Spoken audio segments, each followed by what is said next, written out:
Hey guys, just before we start the video, I must say everything done in this video is for educational purposes only.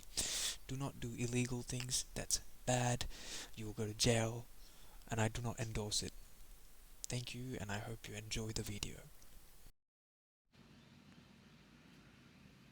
Is your computer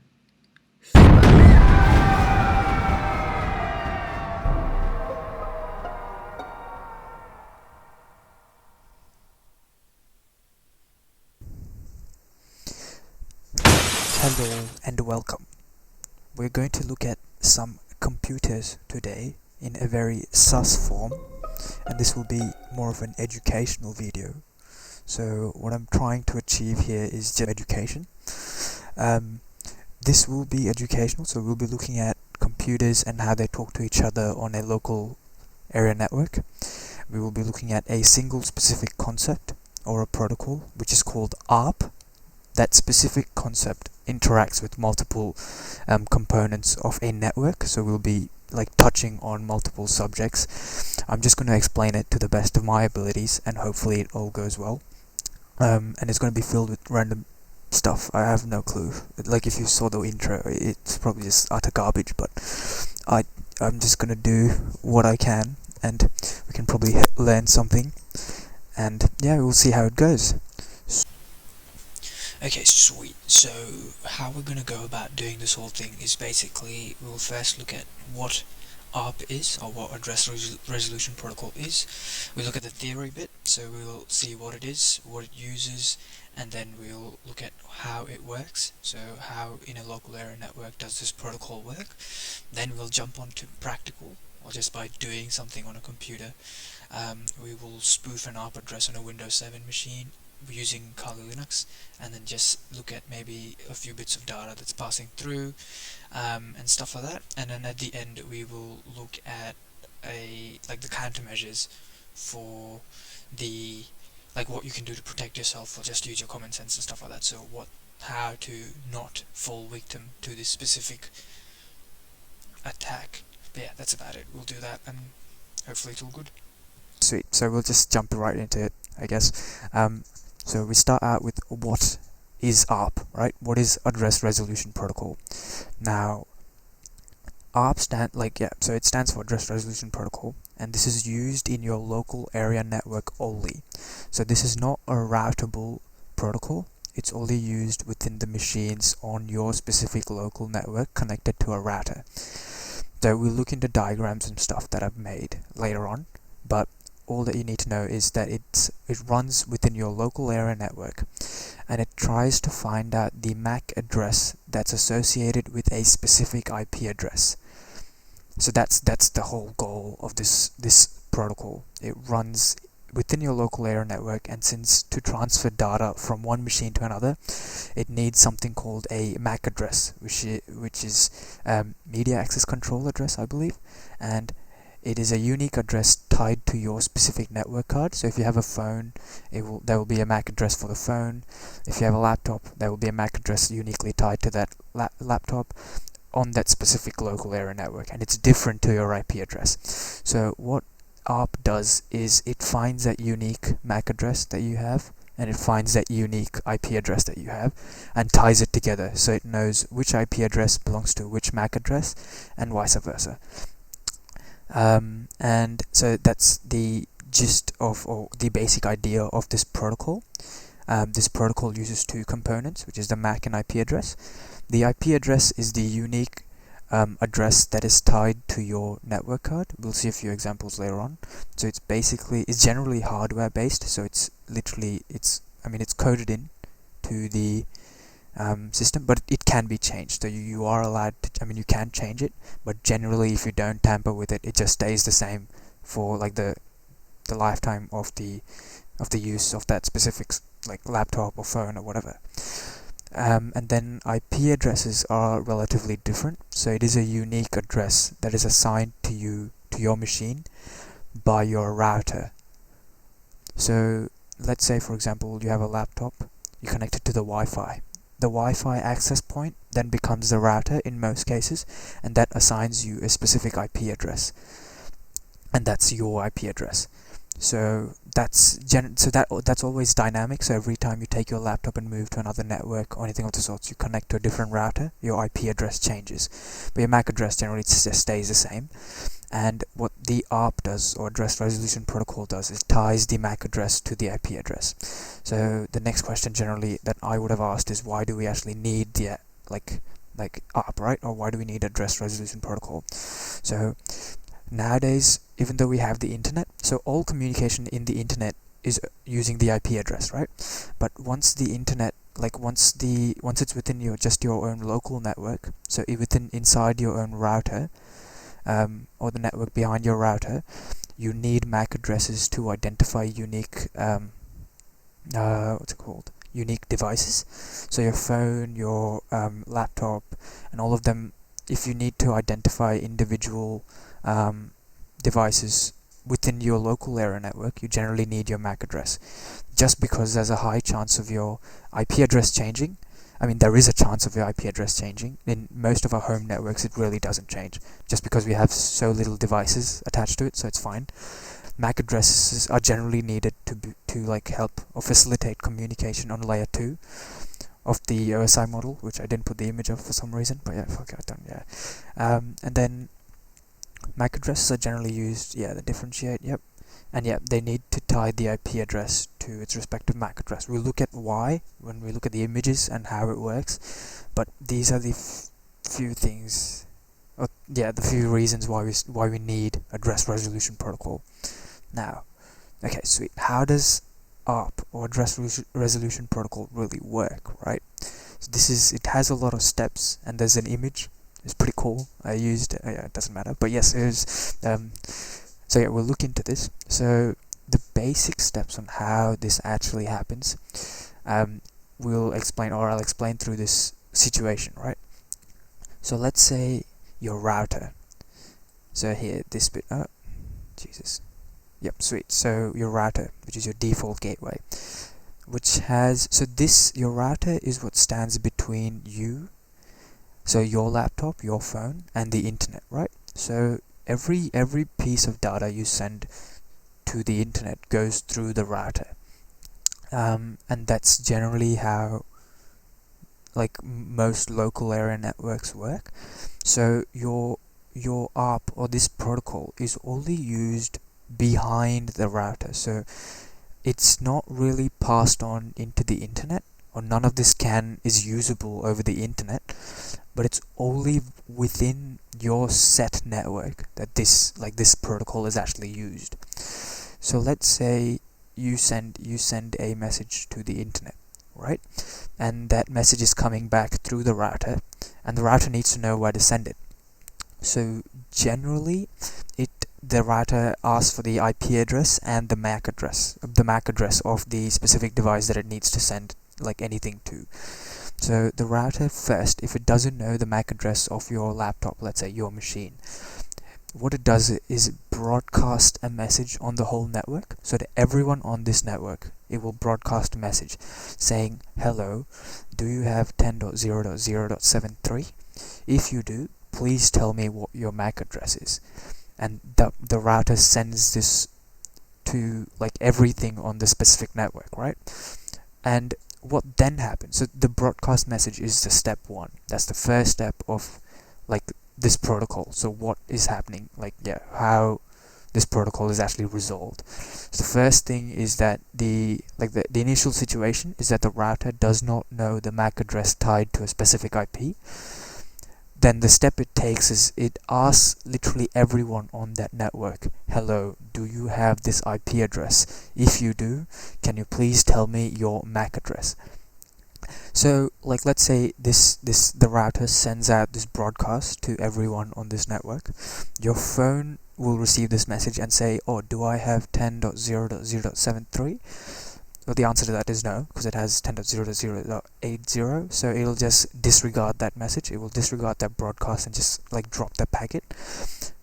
Yeah, and then let's say the next person to get that is your laptop. So when your laptop gets this broadcast, it will look at it and say, "Oh, okay, that's great.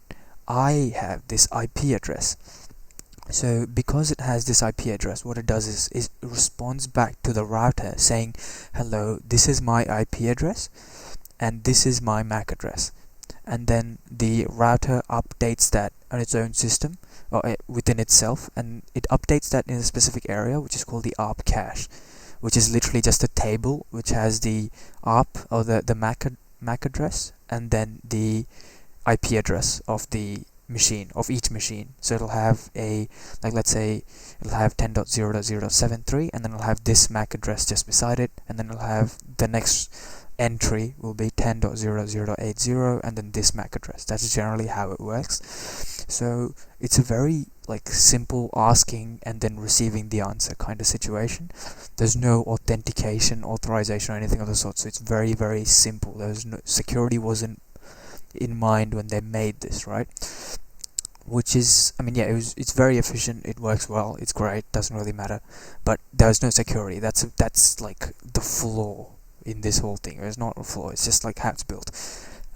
So yeah, so that's the whole idea of how this generally is supposed to work if everyone is like not sus on your like network. But we'll look at how so if you're a bad boy and or girl, you have a sussy computer.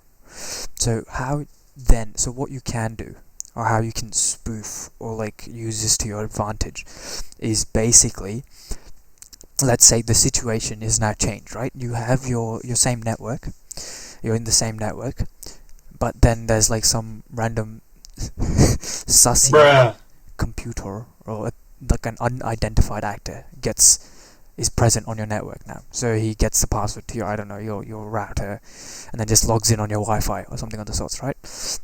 What then can be done by that individual is, like, if I put it in non-technical terms, I mean, it's this process just defines that whole thing, right?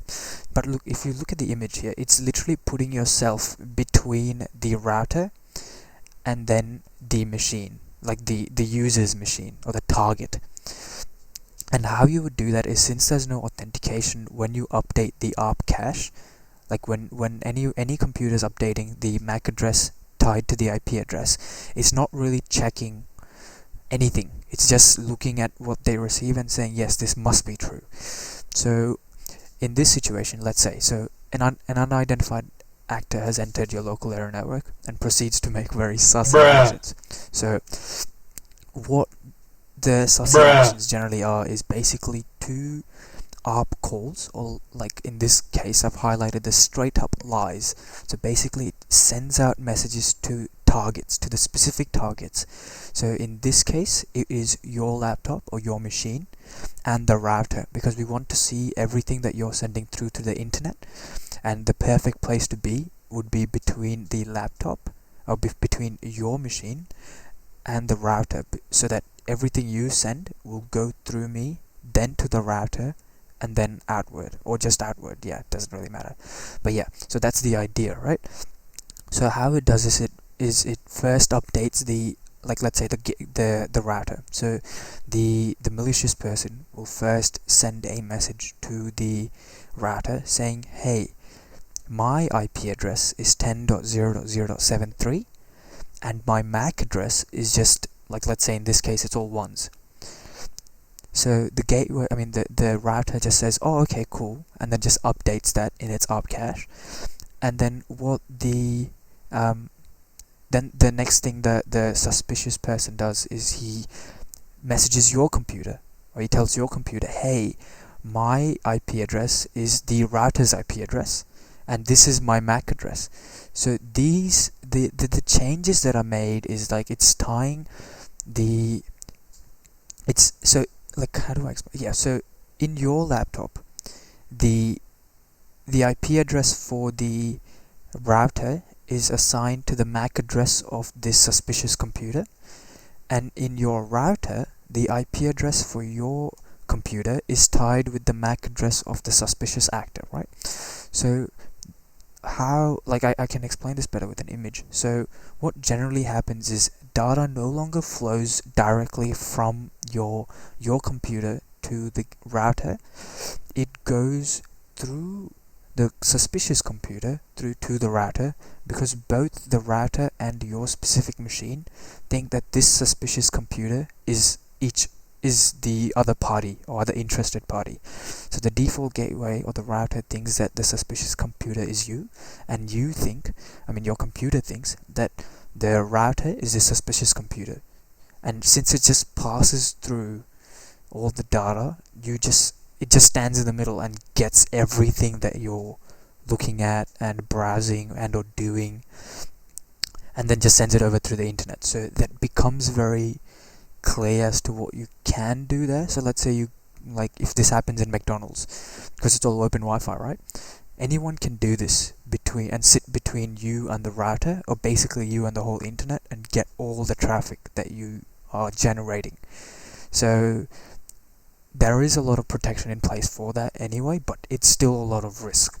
So that's basically the whole idea of ARP spoofing. You want to sit between the internet and someone in specific, just so they can get all their information going through, and you can then download and just see what's happening. I mean, not download, you can just literally look at it as it's passing through, and download the individual packets if you want, and then maybe if you as a password and clear text or anything of the sorts, that's all yours now. I mean, if you're the bad person. So that's the whole idea behind this ARP spoofing thing. But yeah, so that's the theory. Now I will jump onto my Kali machine, the Linux machine, and then we'll do a practical just to see how this works. All you need is basically a tool called Ettercap, because it's very easy to do. It's not really hard. The theory was the harder bit, because this you just need to click a few buttons. So if you can, maybe get this if you want to follow through, and basically a target machine and a router, so it doesn't really matter much. If you have any of this, you can just figure it out. It's not hard. And what I'll be using is just Ettercap on a Linux virtual machine and a Windows 7 virtual machine, as well as a target, so I can put myself between both, and we'll see how the traffic flows. But yeah, that's the theory. You did it. Well done. Epic. Good.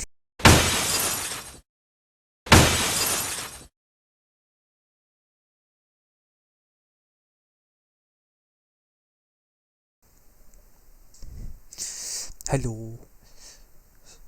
So we're back. We're gonna do this practical bit now. So I've opened up my Windows 7 virtual machine. As you can see, I don't really know. I'll go with this PC here.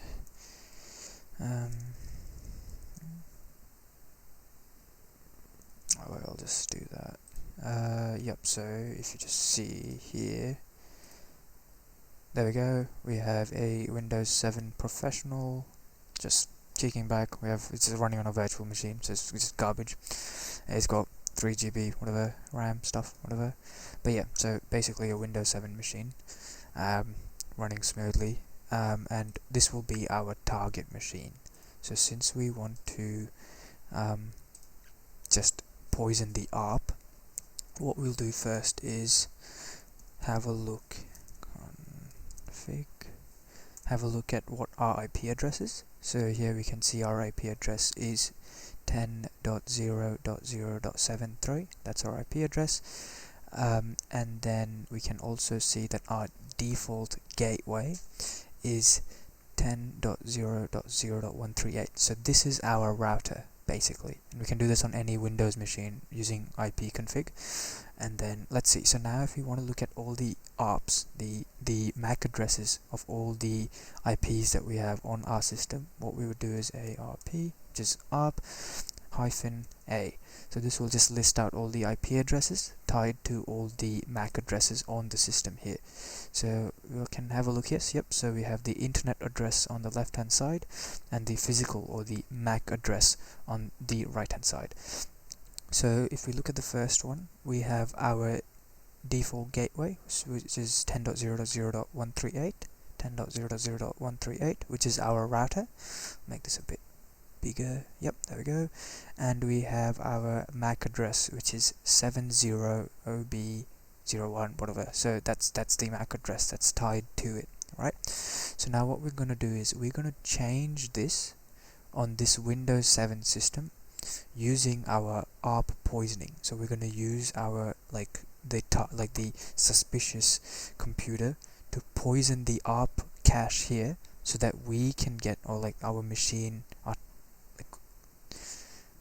our suspicious machine can get all the data packets that this machine is going to send, right? So just showing you the gateway or the router IP address and the IP address tied to the MAC address here. So that's just for the Windows 7 bit. We'll come back to this, but at this point in time I don't think there's anything else that we need to do here, so we'll jump to the Kali.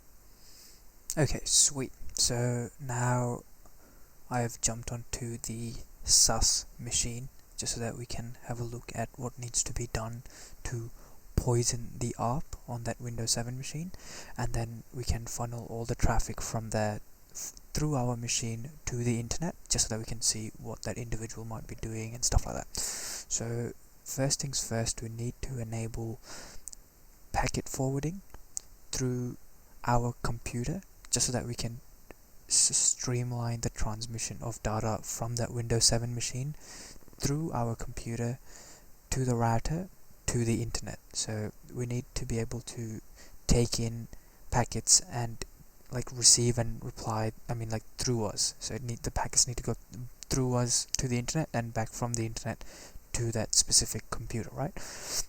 So for that we need to go into our terminal on our Linux machine and enable the forwarding of these data packets. So how you do that is you do sudo and then you do sysctl. Yep, there it is. So sysctl, the command, is generally used for editing the config file that controls the properties of the kernel, so it's relatively helpful. And the tag w is to write a value into a specific value field, and the values field that we have is net.ipv4.ip_forward is equal to 1. This just allows us to put packets or data through us back and forth, just so that we can be the man in the middle. So once you do that, just press enter the password, just because it's sudo, and that's it. So now this specific value field has been populated with 1. That means it is allowed. So it would have previously been 0, so it wouldn't have allowed it. So once that's done, you can simply close that off, open the search bar, and then all you need to find is Ettercap graphical, so Ettercap, and that's what we'll be using to poison the ARP of that Windows 7 machine and the router.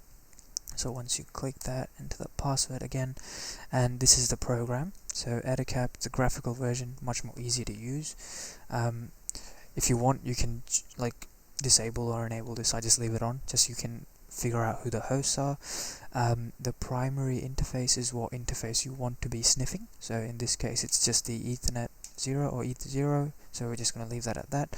We don't want to enable bridge sniffing, just because we don't have any switches or hubs between us or anything of the sorts, and we're on the same network, so there's not much, there's no need to toggle that. So once that's just set up to your own preference of the interface, you just click start, and that's it. So once the program started, you will then be able to see this bit, which literally just says it started sniffing for traffic. What you can do then is look at the hosts that it may have scanned for. So these are the IP addresses, or the private IP addresses of the hosts that we know, or that are on this network, that have been sending packets to and fro, that we've been able to sniff.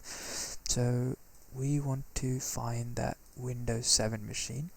So the IP address for that was 7.3, I believe. So yep, there we go, 10.0.0.73. So we'll add that to target 1, and we know that this is our router, so 10.0.0.138. If you have any confusion on which or what your router address is on a Linux machine, you can just do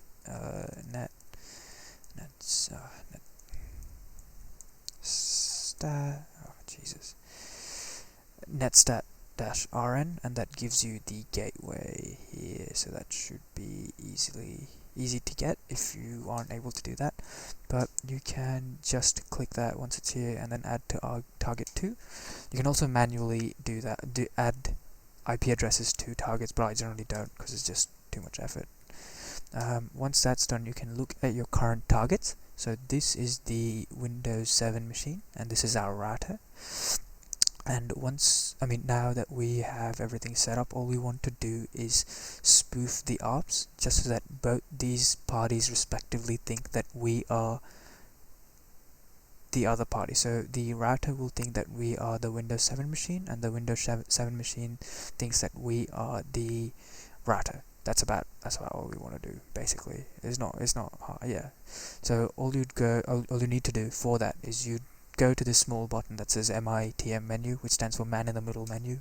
Click that. You can do all this stuff, but what we want to do is ARP poisoning.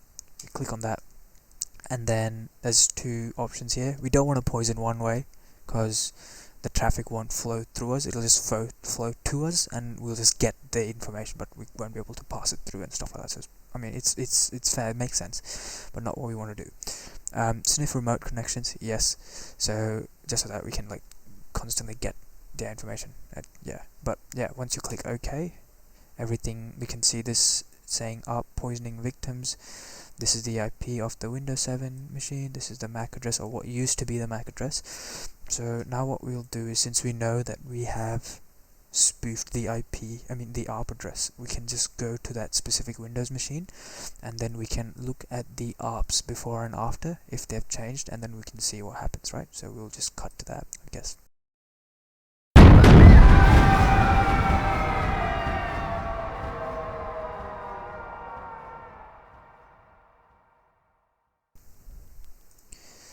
Okay, sweet. So we already poisoned the ARP from our, using that Ettercap program. So now, previously we had looked at the ARP addresses of the IP addresses that we had looked at before. So we know that this is the gateway, so we know 10.0.0.138 is the router, and we can also see the ARP address that we had got previously from the command. But let's say we type it in again, or we just use that command again. We should be expecting to see a different ARP address here, or it just should be the same one as this one, just because that's our Linux machine, right? So if we just press enter, there you go. So you will be able to see that the router is now has the same ARP as our Linux machine, or the Kali Linux that was used to falsely propagate this address list, or ARP cache. So that means now that every let's say, every data packet that we send from this machine is going to go through this machine as well, just because it's going to be sending it through that MAC address. So we will, on the suspicious computer, will be able to see every single packet of data that flows through it to the internet. So what we can also do is, so successfully we have poisoned the ARP. That's all. We can see that here, it's quite clear. But what I will do is, if you just go here, and then we can start capturing the packets on our Linux machine, just so that we're able to see what might be going on and stuff like that. So we will hit enter here and then switch to the Linux machine.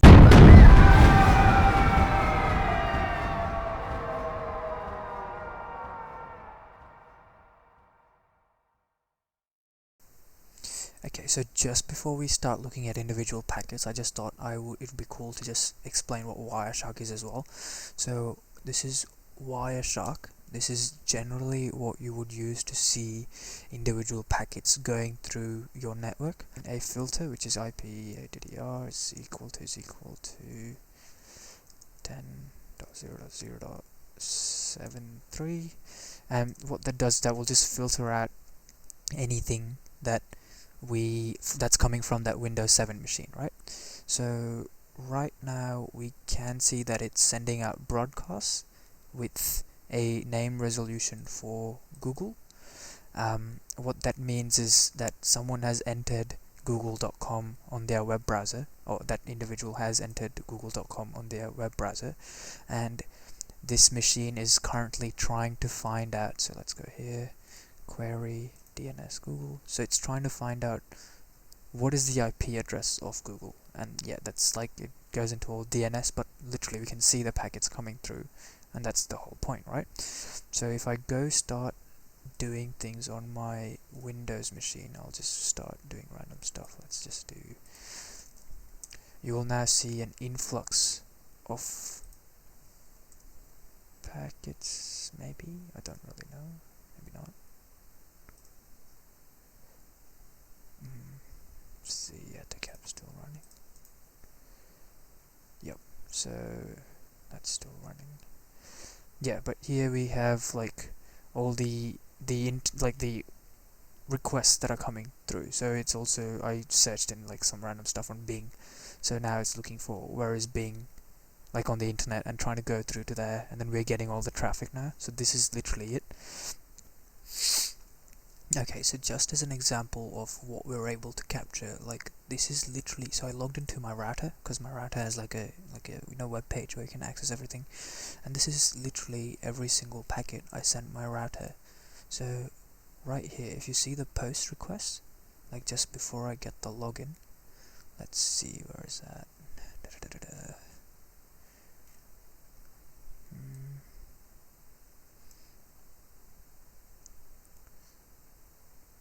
So these post requests right here, so this is just before we get the login. So before I got the login, I had to like enter a password. So if it's not HTTPS, everything's going through clear text, so you can read what I type in, and literally the password and all that stuff goes in clear text. So anyone sitting in between, especially let's say me, I was sitting in between that Windows 7 machine and the router, so I was able to get all the data in clear text, and anyone doing the same will be able to look at the passwords and anything of the sorts that is used to log in to your specified accounts. So this is the whole concept in action. So you're able to sit in the middle and then get any information that you would like and stuff like that. So that's the whole point of this concept. So if you're able to poison the ARP using Ettercap or any other software, it doesn't really matter, you're able to sit in the middle of the router and any specific machine, or the whole network in that sense, and you're able to decode almost anything on, a lot of the information that's passing through, and that's the whole security, but that's where you would want to be more secure, and this is ARP poisoning. Yes, epic, very cool.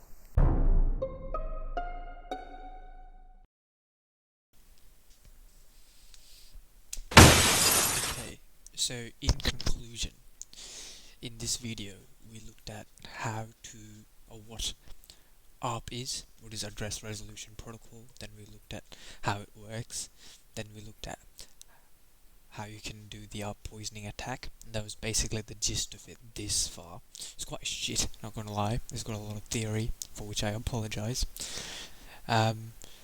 Editing will hopefully be better in the next couple of videos, because the first one is not the best. It is what it is. But in general, like mitigations, like bits, like how you can protect yourself, it's generally don't join untrusted networks where you don't know who can be on the network. That's just not a smart move. Then if you have your own home network, maybe always check, not always, just know who's on the network and know when there's an unidentified individual on the network, just so that you can know if you need to like kick someone out, or I don't know, change the password or something of the sorts. That's about it, but nothing much more than that. It's basically simple stuff. If there's any issues and or questions, let me know in the comments. Like, subscribe, do the other things, and yeah, hopefully this was educational. Hope you have a good day. Epic.